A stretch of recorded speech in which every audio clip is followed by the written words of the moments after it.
আল্লাহ রসুলকে বাদ দিয়ে আখিরি জামানার পয়গম্বরকে বাদ দিয়ে আপনি যেখানেই যান না কেন, যত নেতা নেত্রী মানেন না কেন, নেতা একমাত্র কে? আখিরি জামানার পয়গম্বর মুহাম্মদ আরবি সাল্লাল্লাহু আলাইহি সাল্লাম। আপনি আওয়ামী লীগ করেন, বিএনপি করেন, জামাত করেন, হেফাজত করেন, চরমনা করেন, হ্যাঁ, যদি রসুলের রাজনীতি করে, যদি রসুল আকরাম সাল্লাল্লাহু আলাইহি সাল্লামের আদর্শ নীতিতে চলে, তাইলে নরেন্দ্র মোদীর আপনি রাজনীতি করতে পারেন। আর জামাত, হেফাজত, চরমনা যদি ইসলামের ব্যানার টাঙায়, যদি রসুলের আদর্শকে বাদ দিয়ে যদি নিজ মন গড়া যদি রাজনীতি করে, ওই দলকে লাথি মেরে ছেড়ে ফেলে দেবেন।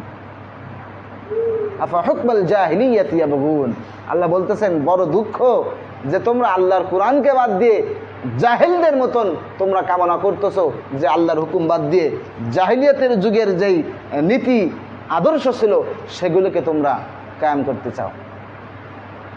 এই জন্য রসুলকে বাদ দিয়ে কোথায় যাওয়ার কায়দা নেই।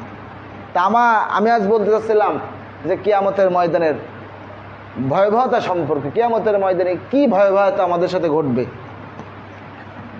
আপনারা জানেন যে কিয়ামতের যে আলামত শুরু হবে কিসের মাধ্যমে? সিংগায় ফুঁক দেওয়ার মাধ্যমে। হযরত ইসরাফিল আলাইহিস সালাতু ওয়াস সালাম যখন সিংগায় ফুঁক দেবেন, গোটা আসমান জমিন